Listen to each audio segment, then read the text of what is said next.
Uke wa mwanamke unaingia kidole kimoja au vidole viwili ikiwa hayuko kwenye msisimuko wa kushiriki tendo la ndoa. Lakini ikiwa tayari yuko kwenye msisimuko wa kushiriki tendo la ndoa, huingia vidole viwili au vidole vitatu. Sasa ikiwa haupo kwenye msisimuko wa kushiriki tendo la ndoa, lakini vinaingia vidole vitatu au vinne, kuna tatizo. Sasa niko hapa leo nikwambie wewe mama, wewe dada, mara baada ya kujifungua uke unarudije, na ikiwa kuna tatizo utajuaje?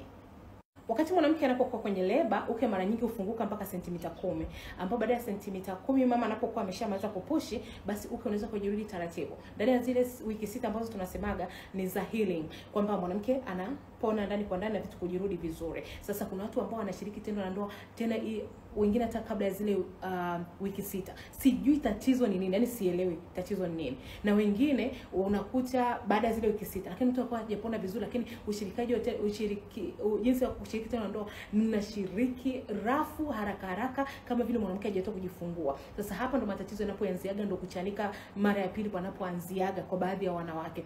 Sasa ipo hivi, mara nyingi tunashauri ni vizuri ndani ya miezi 3 mpaka 6 ndo unakuwa umepona kabisa. Yani ikiwa miezi 3 mpaka 6 bado ukiutazama uke wako unasikia kuna shida au unasikia kuna ukubwa au mwenza wako anakuambia mbona kuna utofauti mkubwa, basi hapo ndipo unatakiwa kuanza kutibiwa. Usikimbilie kutibiwa ndani ya hii miezi 6 ya kwanza, kwa sababu mara nyingi unakuta kupona kwa mwanamke kunachukua muda. Kupona ni taratibu na kupona sio haraka. Kwa hiyo unatakiwa kulijua hilo. Wakati wa kuanza kuangalia namna kushona tena au kuangalia namna kutengeneza tena ni kuanzia miezi 3 ni kuanzia miezi 6, kuanzia 6 kuelekea mpaka miezi 12, mwaka mmoja. Pale sasa ndio unaona mbona kuna tofauti, mbona kuna mabadiliko hayapungui, yanazidi na vitu kama hivyo. Sasa hapo ndio unatakiwa kumuona daktari.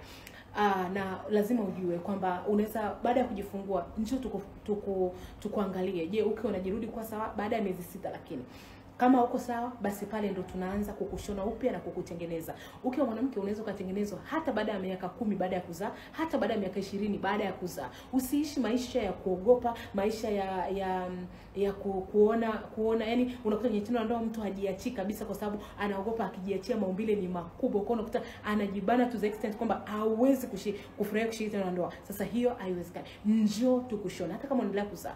Tunakushona na ukiendelea kuzaa unajifungua vizuri bila shida kabisa. Kwa kama ulichanika ukashona ukachanika tena, au maumbile yako tu ni makubwa unataka kidogo at least yapungue, basi yawe kawaida vizuri kutokana na mtu ambaye unaye, basi njoo tukutengeneze. Karibu sana, tuko Dar es Salaam Tegeta kwa Ndevu. Karibuni sana.